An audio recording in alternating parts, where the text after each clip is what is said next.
The wind howled through the evergreens that framed the Ashton family's vacation home in the Blue Ridge Mountains.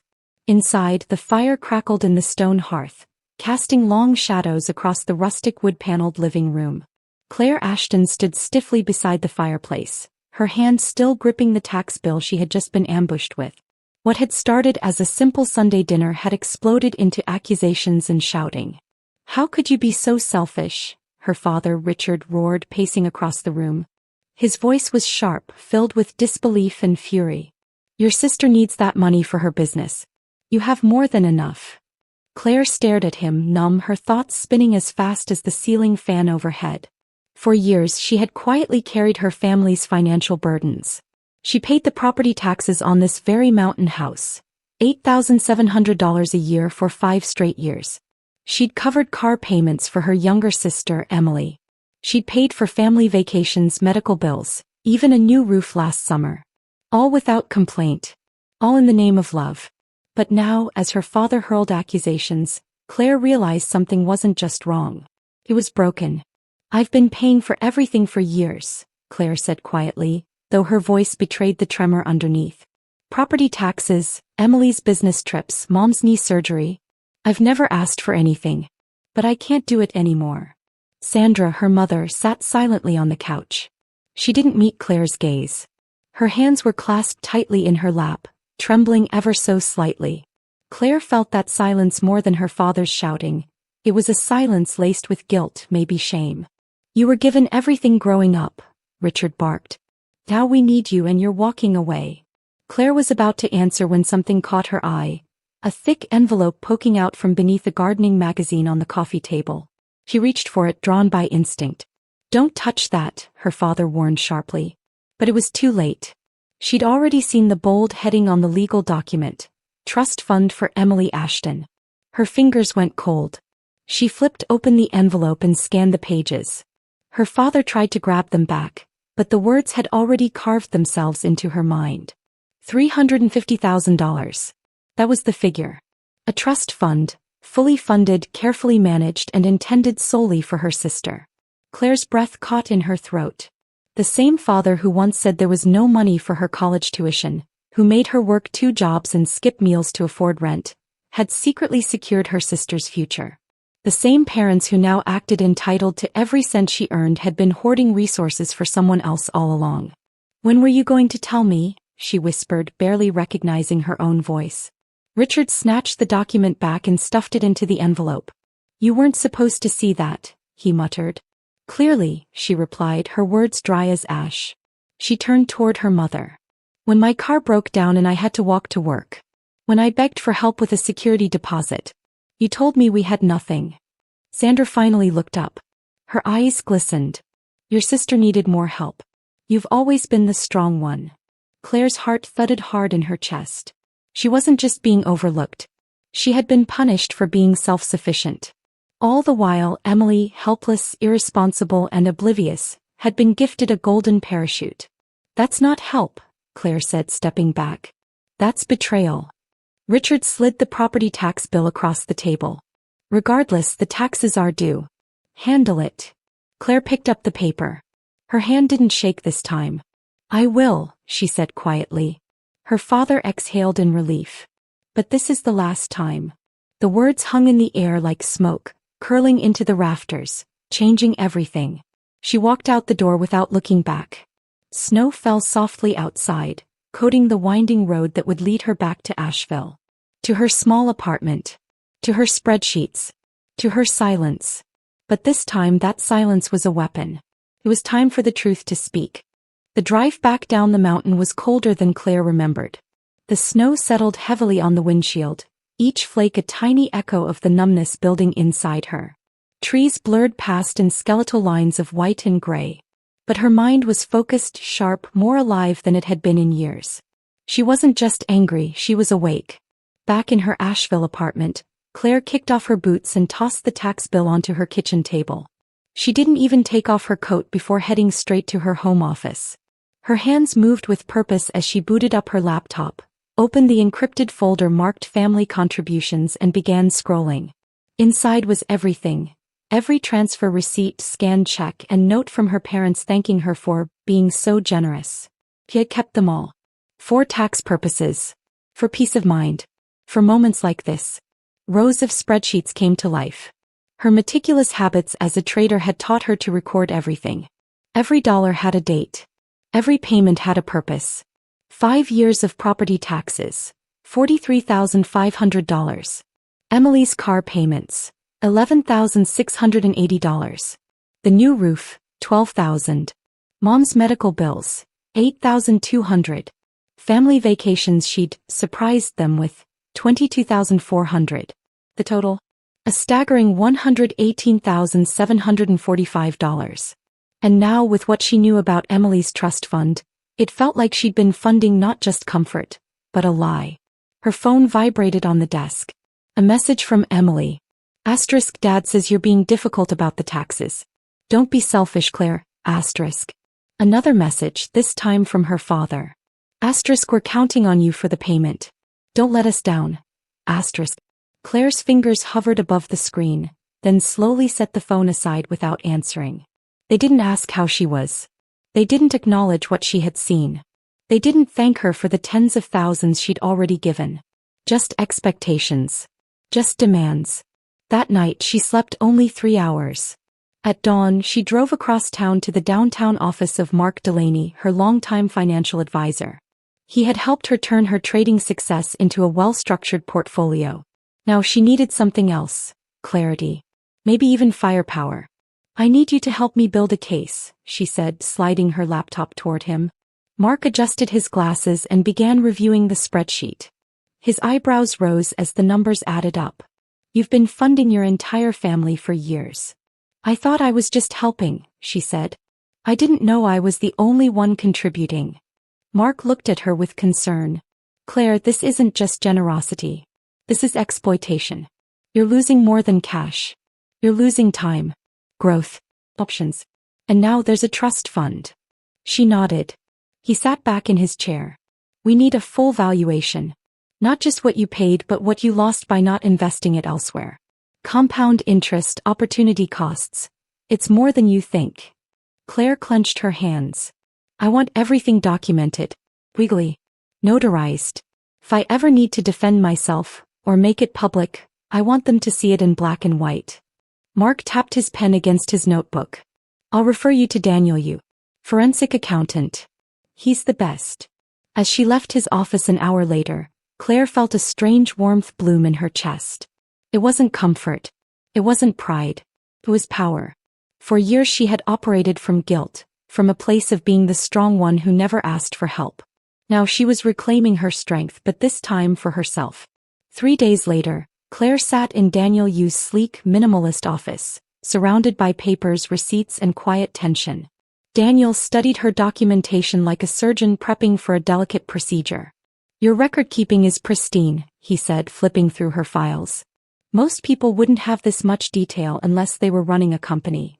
Claire gave a humorless smile. I guess I was. The Ashton Family Fund. Daniel tapped at his calculator. With compound interest and average market performance, your lost investment opportunity comes to approximately $14,915. So I didn't just give them $118,000, Claire said. I lost over $133,000. He nodded. Claire closed her eyes for a moment. That number wasn't just money. It was her first house. Her early retirement. Her dreams. What do you want to do? Daniel asked carefully. Take legal action? Or just prepare for confrontation? Both, Claire said. For now, give me the complete statement. Signed. Notarized. With your professional seal. Later that evening, the envelope arrived by courier. Inside was a sleek, bound report. 5 years of financial history, categorized by purpose, recipient, and timeline. Every contribution validated. Every opportunity cost calculated. It even included a witness letter from Mark Delaney attesting to her portfolio's historical performance. Claire placed the packet carefully into a drawer and locked it. Her phone buzzed again. Another message from her father. Asterisk, don't forget the payment. The due date is next week. Asterisk. No apology. No acknowledgement. No shame. Claire picked up her phone. She took a photo of the front page of the report, the total figure circled in red ink, and sent it back to him. Then she turned her phone off, dimmed the lights and sat down to dinner. Alone but in control for the first time in years. And as snow fell once again outside her window, Claire whispered the words that would guide her from that moment forward. No more. The morning after she sent the photo, Claire sat at her breakfast table, cradling a mug of black coffee as if it could anchor her. She hadn't turned her phone back on yet. Outside her window, the streets of Asheville were calm, snow melting into gutters and trickling towards storm drains. But inside her apartment, a storm had already begun, and she knew it would only get louder. At precisely 10:02 a.m. she powered her phone back on. It buzzed violently, a flurry of missed calls, voicemails and angry texts filling the screen like a digital avalanche. 7 missed calls from Emily. 2 voicemails from her father. 4 texts from her mother. Each one more frantic than the last. The first message came from Emily. What the hell, Claire? The bank says my car payment bounced. Are you trying to ruin my credit? I have plans this weekend. Then from her father. This is unacceptable. You can't just abandon your responsibilities. Call me immediately. Claire's eyes scanned the flood of notifications. Not a single message asked if she was okay. Not one acknowledged what she had revealed. It was all about what they wanted. What they expected. What she owed. She didn't reply. Instead, she logged into her accounts and made 3 decisions. First, she canceled the automatic payment on Emily's car loan. Second, she removed herself from all joint family accounts. Electric, water, insurance, HOA fees. Third, she transferred $120,000 from her brokerage account into a new separate portfolio labeled My Future. It wasn't just a financial move. It was symbolic. She was done funding other people's lives at the expense of her own. The silence didn't last. By noon, her building's security called. Miss Ashton, there's a man downstairs. He says he's your father. He's demanding to see you. Claire's stomach tightened. Tell him I'm unavailable. If he refuses to leave, call the police. Pause. Understood. She ended the call and stared at the wall, her heart hammering. It wasn't just about the money now. This was about control.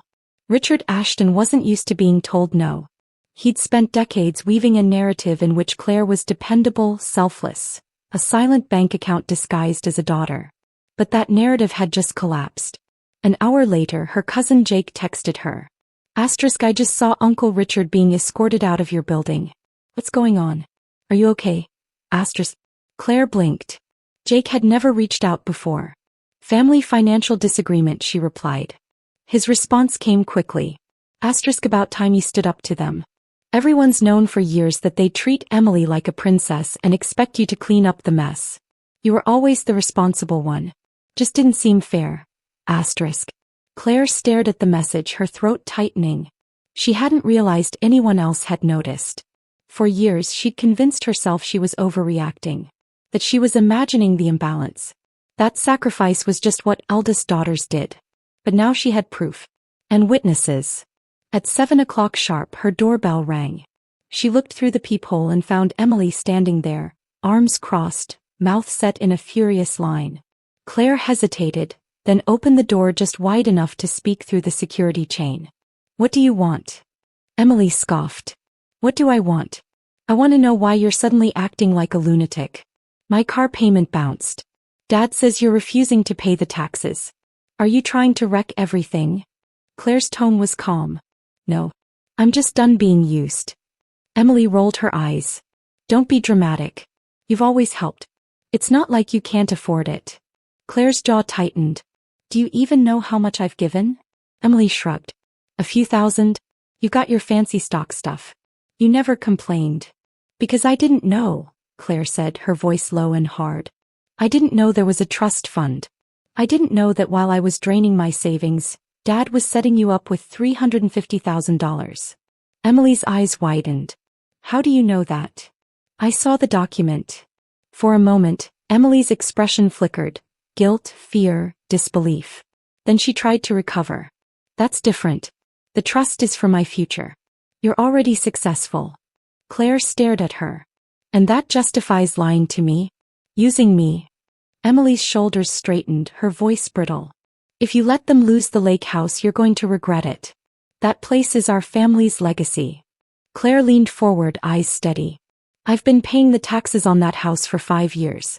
The only legacy I got was an invoice. Emily took a step back. You're heartless. Claire shut the door slowly, locking it with finality. No, Emily. I've just had enough. Inside, she sank onto the couch. The adrenaline made her hands shake. But underneath it she felt something new, clarity. And control. The house might fall apart. The family might fracture. But for the first time, Claire Ashton would not be the one left cleaning up the pieces. 2 weeks passed without another knock at Claire's door, but the tension hadn't faded. It had simply shifted underground. Emails from her father remained cold and transactional. Her mother sent carefully worded messages laced with guilt but void of accountability. Emily had gone silent, which somehow felt louder than her tantrums. Claire poured her focus into her day trading, rediscovering a clarity she hadn't felt in years. With her accounts no longer hemorrhaging money into family obligations, her personal portfolio began to blossom. Mark Delaney helped her restructure her retirement plan. For the first time in a decade, she considered buying a property of her own. Someplace peaceful, maybe in the mountains she once loved. But the peace shattered the moment her Uncle Harold emailed her out of the blue. Subject: What's going on with the family? Claire, I just got a call from your father. He asked to borrow $10,000 to help with taxes on the mountain house. Said you were refusing to help anymore. That doesn't sound like you. Is everything okay? Claire stared at the screen, the bitterness rising in her throat like acid. Her father had gone to other family members for money, yet still refused to touch Emily's trust fund. Still refused to even acknowledge Claire's years of support. She composed a reply with shaking hands, attaching a PDF file titled Family Contributions 2018-2023. The file included Daniel Yu's forensic audit, a breakdown of every payment Claire had made, and a summary of the trust fund Claire had discovered. The response came an hour later. Claire. Holy hell. I had no idea. Greg always said he was doing his best to help both daughters equally. This changes everything. The next morning her cousin Jake called. Claire, listen, he said in a low voice. There's going to be a family meeting this weekend. At your parents' house. Uncle Greg called it. He's telling everyone you've turned your back on the family. Claire's heart sank. He's trying to flip the narrative. Yeah. He's planning to make you out to be selfish. And he's saying you're the reason the taxes weren't paid. He wants everyone to pressure you into fixing it, including covering penalties. Claire closed her eyes. She shouldn't have been surprised. But still, it hurt. Are you going to go? Jake asked. Claire opened her eyes. Yes. But not to defend myself. To show them the truth. When Saturday arrived, Claire dressed with purpose. Black pantsuit tailored. Crisp white blouse. No jewelry except the delicate silver watch her grandmother had given her before she passed. She packed the notarized report, printed in triplicate, into her briefcase. Her boots crunched over the gravel driveway of her childhood home like the sound of old chapters being stepped on. Inside, the house was filled with relatives. Uncles, aunts, cousins. Her mother hovered by the dining table, nervous and pale. Her father stood at the fireplace like a man about to deliver a sermon. He paused when he saw Claire. Glad you made it. We were just talking about... Let me help, Claire interrupted, setting the briefcase on the coffee table. She clicked it open and withdrew the first copy of the report, sliding it across the table to her father. You forgot a few details. He looked down, eyes scanning the first page. The total figure, $118,745, sat circled in red. Below it, $14,000 in lost investment opportunity. He said nothing. Claire turned to the room. For 5 years I've been paying the property taxes on this house. I've covered car payments, medical bills, vacations, nearly $120,000. I've never asked for anything in return. Meanwhile, my father created a trust fund worth $350,000 for Emily. Without telling me. Without offering me a cent. Aunt Lillian's voice rang out. What trust fund? Claire handed out the second and third copies of the report, letting the room fall into stunned silence as pages rustled and eyebrows raised. That can't be true, someone muttered. It's all documented, Claire said. Every receipt, every check, every statement is verified by a licensed forensic accountant. Uncle Harold stood up slowly, reading through the binder. Greg, is this real? Richard's face turned red. This is private family business. It stopped being private when you lied to everyone, Claire replied. A wave of murmurs spread around the room. The silence her father once commanded was now fractured. Claire watched as the power he'd held for so long began to erode under the weight of the truth. You've built this idea of me as the successful one who doesn't need help, Claire said, her voice steady. But success doesn't justify silence. It doesn't excuse betrayal. Richard slammed the binder shut. This is a witch hunt. Jake spoke up from the corner. No. It's accountability. Richard's eyes darted to Sandra, to Emily, then back to Claire. For the first time she saw fear in his expression. And under that, something almost foreign, respect. When the meeting finally ended, Richard stormed out of the house. Sandra followed him wordlessly. Emily sat frozen on the couch, unable to meet anyone's eyes. The rest of the family stayed behind, flipping through the report in silence. Aunt Lillian finally looked up. If you've been paying the taxes, Claire, then you should own a piece of that house. Claire didn't answer. She hadn't come for property. She'd come for truth. But what she got was something more. A shift. A fracture in the old story. And the first glimpse of something she hadn't dared hope for in years. Justice. The following Monday, Claire opened her inbox to find a short, cold email from her father. No subject line. No greeting. Just 4 words. The property taxes are due. Claire stared at the screen for a long moment, the words sinking into her like stones. After all that had been revealed at the family meeting, the documents, the confrontation, the public exposure, this was his response? Not a single acknowledgement. Not a trace of remorse. Just another demand, as if nothing had changed. She didn't reply. That evening her phone rang. It was her mother. Claire, Sandra's voice trembled, carefully measured as though she'd rehearsed it. Your father. He's not handling all of this very well. The lake house means everything to him. Claire closed her eyes. More than treating his daughters equally? There was silence. A heavy, telling pause.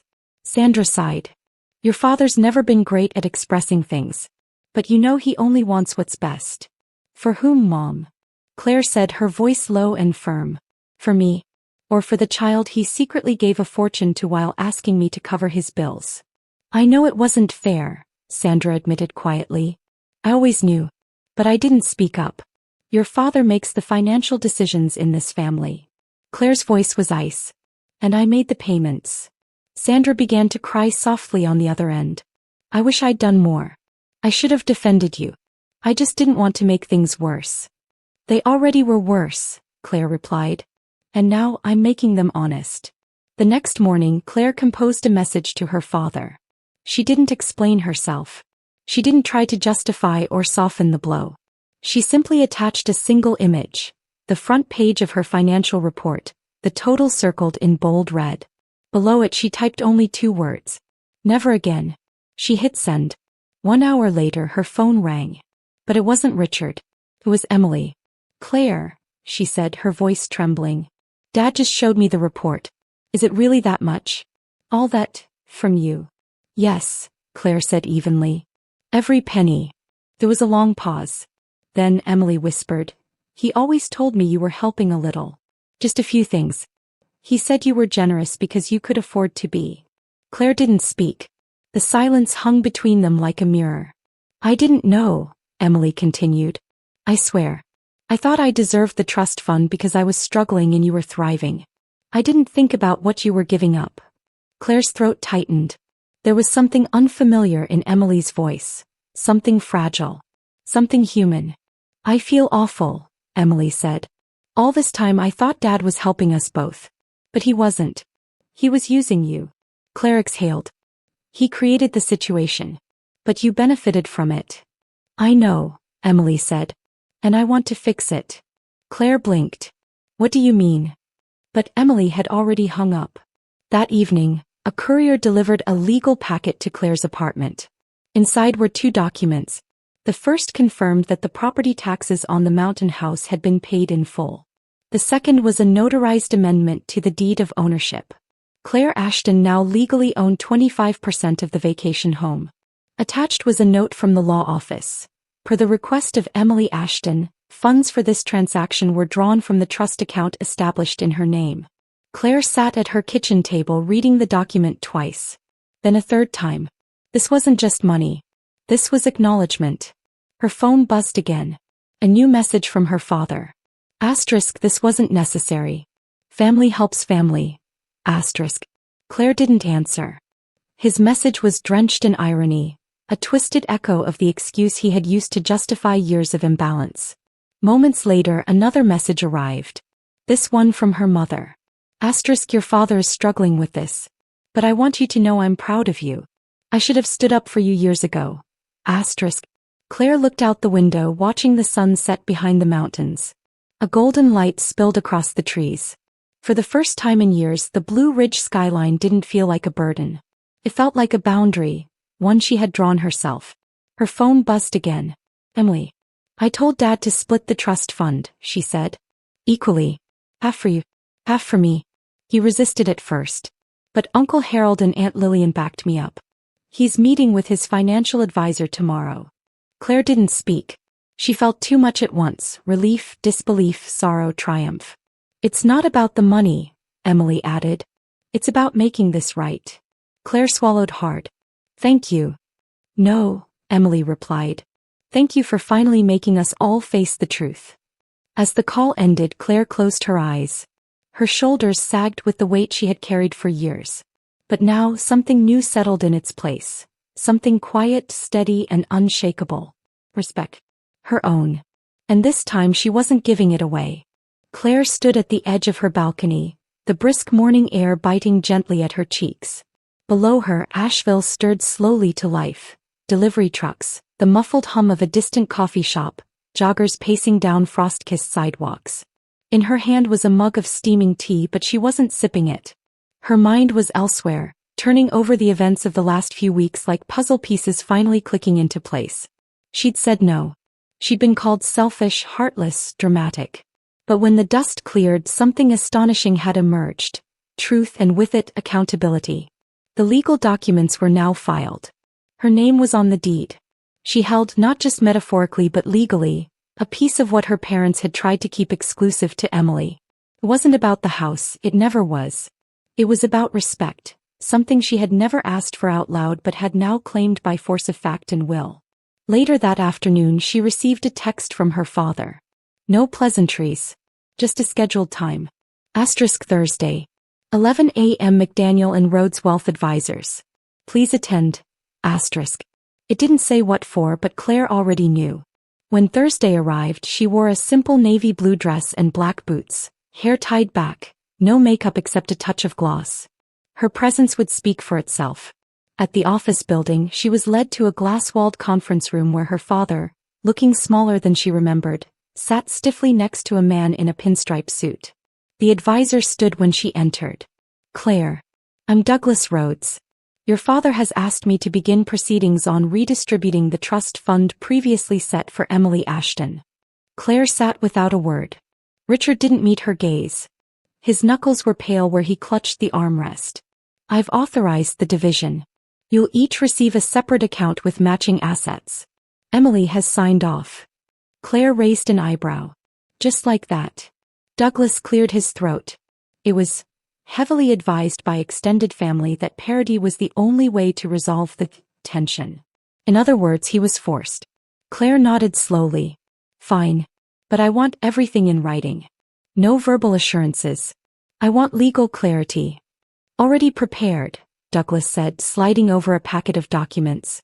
Each daughter will receive $175,000 in assets, distributed over a mix of securities and liquid holdings. Independent financial rights. No co-signers. Claire flipped through the papers, scanning every line. Finally she signed. Richard cleared his throat. We've corrected it. That's what matters now. Claire looked up, eyes narrowing. No. What matters is that you now understand I will never be your safety net again. Richard's jaw worked, but he said nothing. Claire stood. We are not going back to the way things were. She walked out of the office without waiting for a reply. Back home, she forwarded the documents to Mark Delaney, asking him to handle the investment structure. She wasn't touching the money for now. She didn't need it. She needed what it represented. Proof that she was no longer the invisible backbone of a family that had relied on her silence. That evening, she found herself in the storage room at the back of her apartment, rummaging through old boxes. Inside one labeled college years, she found a faded photo. Her sophomore dorm room, a cheap futon, and Claire, 20 years old, sitting on a milk crate with a textbook on her lap and a phone wedged between her shoulder and ear. She was smiling, but her eyes were tired. She remembered that moment. She had just been told there wasn't enough money to help her with rent. So she picked up another shift at the diner. She never complained. Claire stared at that photo for a long time. Then gently she placed it in a new frame and set it on her desk. That girl had survived. Now the woman she became would thrive. The next morning her mother showed up unannounced. Claire opened the door slowly, unsure of what to expect. Sandra held a small tin in her hands.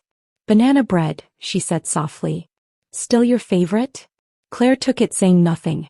"I just wanted to say, I've watched you carry this family for so long. I should have spoken up. I'm sorry." Claire met her mother's eyes. For the first time they didn't look away. "I'm not angry at you anymore," Claire said. "But I won't be quiet again." Sandra nodded. "I wouldn't want you to be." They stood in silence for a few moments before Sandra turned to leave. "Oh," she added, pausing at the door. "Emily's starting a job next week. A real one. Says she wants to pay her own bills now." Claire almost smiled. Progress wasn't loud. Sometimes it was just banana bread and quiet truth. That night, Claire updated her digital ledger. No longer a list of debts, but a record of reclaimed ground. No more whispered sacrifices. No more erasure behind the curtain of obligation. The line had been drawn, and it would not be crossed again. The first snowfall of February blanketed Asheville in silence. Claire stood at the window of her apartment, watching the soft white layer transform the familiar streets below into something nearly unrecognizable. It felt fitting, poetic even. The landscape had changed, and so had her life. In the weeks that followed the trust fund split, the family dynamic shifted like tectonic plates finding new balance. Not entirely harmonious, but no longer held together by one person's sacrifices. Claire had stayed quiet, observing, not intervening. She didn't attend the usual Sunday dinners at the lake house anymore. She didn't answer every call or mediate her parents' squabbles. And surprisingly, no one demanded that she do so. The silence she once feared had become a boundary she cherished. One afternoon, while organizing some files, Claire received a call from Uncle Harold. "I just wanted to say, I read that document again," he said, voice steady. "I've been thinking about how we all looked the other way. Assumed things without ever asking. We failed you too." Claire didn't know what to say at first. His words were honest, unpolished, and for once entirely without agenda. "I appreciate that," she finally said. "Truly." He cleared his throat. "Also, I've decided to revise my will. I'm dividing everything equally among the nieces and nephews. No exceptions. Fair is fair." Claire smiled. "That's good to hear." "About damn time," he replied before hanging up. A few days later, Claire drove up to the lake house. Not for anyone else, but for herself. She wanted to see it again through new eyes. She parked outside and stepped onto the porch, the wood creaking beneath her boots. The house hadn't changed much. But she had. She unlocked the door using the copy of the key Emily had insisted she take back. The air inside was familiar, scented with cedarwood and faint traces of dust.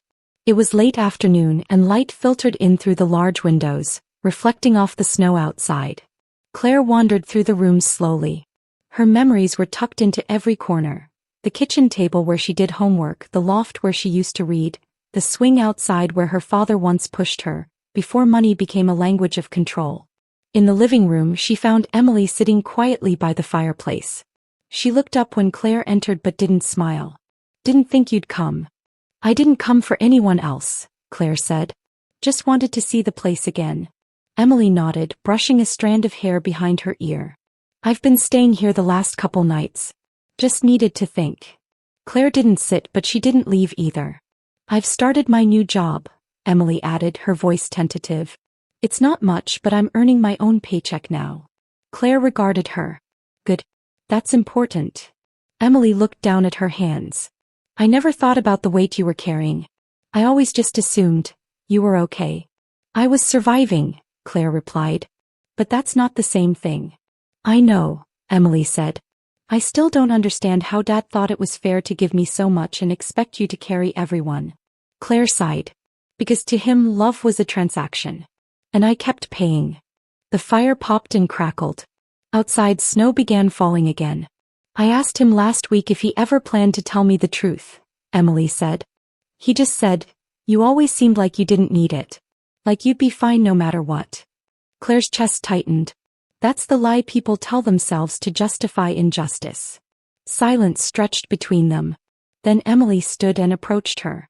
I know it doesn't fix everything, but I'm glad you fought back. You changed things, Claire. Claire looked at her sister. Truly looked at her. She wasn't the same entitled girl who once stood on her doorstep demanding money. There was uncertainty in her now. Humility. Maybe even growth. Change doesn't mean reconciliation, Claire said. It just means the truth is out. I understand, Emily replied. But, thank you anyway. Claire nodded once, then turned to leave. She didn't need to stay long. The house was no longer a weight on her shoulders. It was now part of a story she had reclaimed, one in which she was no longer the background character, no longer the martyr. As she drove away, the snow swirled behind her tires, covering the path she came from. Ahead, the road was quiet and open, leading somewhere entirely new. Back at her apartment, Claire lit a candle, poured a glass of wine, and settled into the soft chair by her desk. She opened her laptop and typed a single sentence at the top of a new document. Asterisk, the legacy I was given wasn't mine. But the one I'm building now is. Asterisk. She saved the file under the name Inheritance Rewritten. And this time she would be the author of every word. 2 weeks after her quiet visit to the lake house, Claire received an email from Douglas Rhodes, her father's financial advisor. The subject line was brief. Review of trust amendments. Final confirmation needed. The body of the message was equally sparse, attached with legal documents finalizing the split of Emily's original trust fund into 2 equal parts.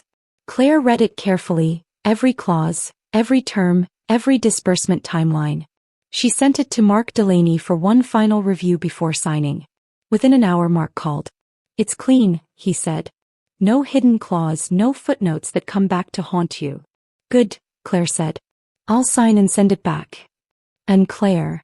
Mark paused. It's not just a financial shift. This sets a precedent.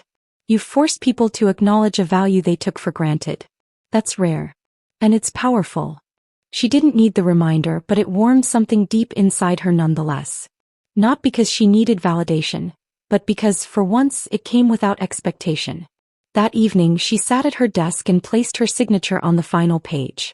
It was symbolic. Of closure, of transformation, and of boundaries turned into binding contracts. She had redefined the terms.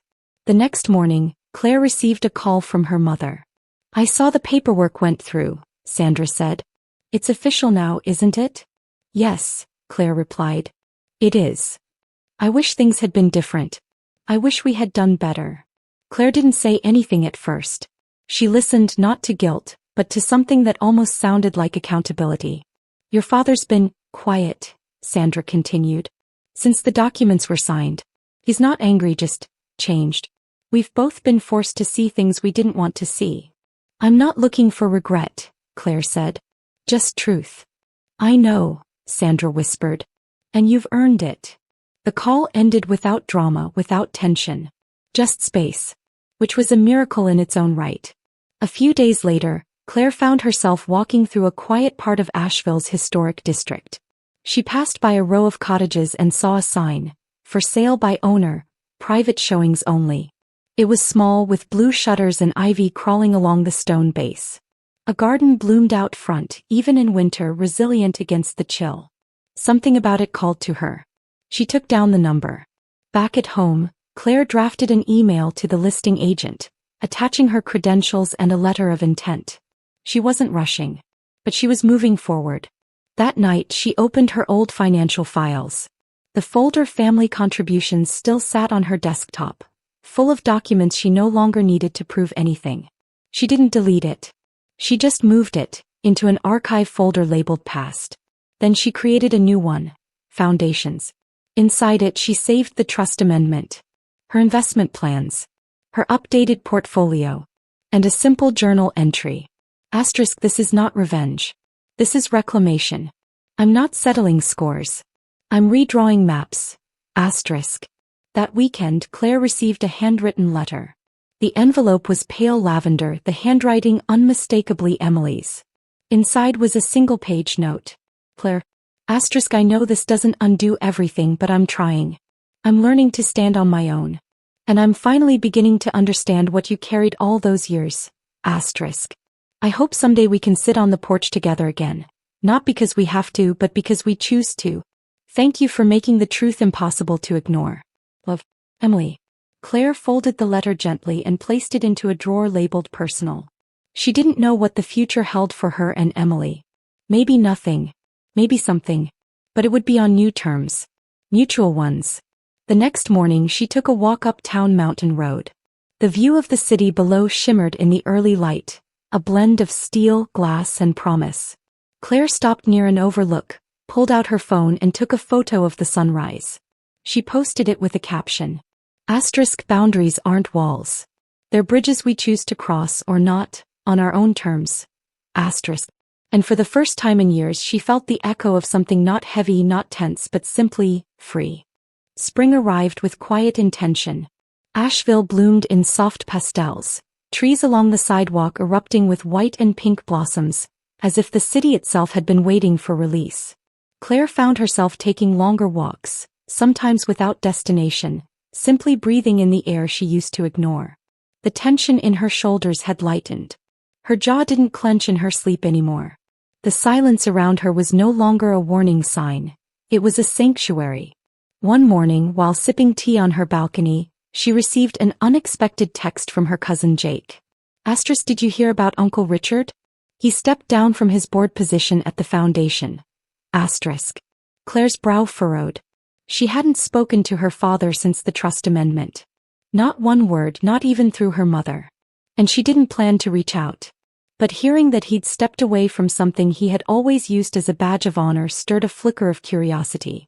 Later that day she called Uncle Harold. Is it true? She asked without preamble. Yes, Harold replied. He said it was time to focus on family. I think that meeting at the house did more damage to his pride than he ever expected. Claire leaned against the counter, silent. Harold continued, he's not the man he was. Don't get me wrong, he's still stubborn. But something cracked. I think losing control over the story he built finally forced him to listen. Claire exhaled. I don't want a relationship with him. I just want peace. That's fair. And well earned, Harold said. And for what it's worth, Claire, your cousins talk about you differently now. The ones who used to joke that you were the overachiever? They're seeing the truth now. What you gave. What it cost. She didn't respond to that. Not out of discomfort, but because there was nothing left to defend. Later that week she attended an event at her old university, a small alumni panel for women in finance. She was invited to speak, her first public appearance since everything changed. As she stood at the podium in front of a modest audience, she felt no nerves, only purpose. I used to think being capable was enough, she said. That if I just worked hard, earned well and stayed silent, everything would balance itself out. But capability without boundaries becomes currency, and currency can be spent, misused, or stolen. The room was quiet, attentive. I gave because I thought it proved love. I stayed quiet because I thought it kept the peace. And I was chosen, over and over, not because I was loved more but because I was more useful. There were nods from the audience. A few visible swallows. One woman near the front dabbed at her eyes. But being chosen doesn't mean you're cherished. Sometimes it means you're used. The turning point came when I asked myself a simple question. What if the silence isn't protecting peace, but enabling harm? After the talk, a young woman approached her. Maybe 23, earnest and wide-eyed. Your story, it felt like mine, she said. I'm still living it. But hearing you, it made me feel like I'm not crazy. You're not, Claire said gently. But be warned. When you stop giving, people will accuse you of betrayal. They will tell you you've changed. What they mean is, you've stopped being convenient. The young woman nodded, clutching her notebook to her chest like a lifeline. Back home that evening, Claire received a message from her mother. Asterisk, your father saw your talk. He watched it online. He didn't say anything for a long time. But he told me he's proud of you. In his own broken way, I think he's trying to understand. Asterisk. Claire read the message twice. She didn't reply. Instead, she opened her journal and wrote a single line. I will not abandon the woman I became just to make peace with the man who created the war. She closed the book and placed it beside her growing stack of notes and outlines. She was considering writing a memoir, not out of vengeance but to tell the truth as it happened. To name the unseen costs. To remind women like her that just because you're capable doesn't mean you're unbreakable. At night, Claire walked through the quiet of the city she loved, passing the stone walls and lamplight like ghosts of old stories she no longer lived in. She had paid dearly for being the chosen one. But now she was choosing herself. And that was the most expensive, most powerful choice of all. Rain rolled softly against the window panes, a steady rhythm that matched the quiet inside Claire's apartment. It was a Saturday morning and the city was still. The kettle whistled in the kitchen and Claire poured hot water over loose-leaf chamomile, the scent blooming gently through the room. On her dining table lay the first draft of a manuscript, 187 pages of carefully chosen truth. The working title, The Price of Silent Daughters. She hadn't told anyone about it yet. Not Mark. Not Emily. Not even Jake. It wasn't meant to be a dramatic reveal. It was something deeper, more sacred. A monument to everything she'd endured and everything she had reclaimed. She reached the last chapter, still blank. The cursor blinked at the top of the page, a silent dare. What would be her closing words? What could sum up the emotional currency of a life rebuilt from the margins? Her thoughts were interrupted by a knock at the door. Not expecting anyone, she approached cautiously. Peeking through the peephole, she saw her father, Richard Ashton, standing under an umbrella, rain dripping from the brim of his coat. His posture was rigid, arms crossed over his chest like armor. Claire hesitated. Then slowly she opened the door. Dad, she said simply. He removed his hat. His hair had gone grayer, thinner since she last saw him up close. Can I come in? He asked. Claire stepped aside, wordless. He entered slowly, glancing at the apartment as if seeing it for the first time, though he'd been invited years ago and never bothered to visit. They sat across from each other, neither touching the mugs of tea Claire placed on the table. The silence stretched. I read your manuscript, he said finally. Claire looked up sharply. How? Your mother showed me, he said. She printed a copy after she found it on your desk during her last visit. Claire said nothing. I thought I'd be angry, he continued. But I wasn't. I was ashamed. Her heart stayed guarded. Because you got caught? No, he admitted. Because I saw it all laid out. Like a mirror. And I couldn't lie to myself anymore. Claire studied him. His hands were folded but not clenched. His voice was quiet but not rehearsed. I did believe I was being fair, he said. Because I thought helping Emily more was necessary. I told myself you didn't need me. That you were better off figuring it out on your own. But really, I just relied on you because you never said no. And I convinced myself that meant it was okay. You took advantage of my silence, Claire replied. And called it strength. He nodded. I did. And it cost me more than I realized. Claire's throat tightened. It cost me years. I know, he said. That's why I came. Not to defend myself. Not to fix it. But to say something I should have said long ago. She looked at him. Thank you, he whispered. For everything. For every bill. Every sacrifice. Every moment you held this family up while I pretended you didn't need support. I'm sorry, Claire. Truly. She didn't cry. But something inside her softened. You can't undo what happened, she said.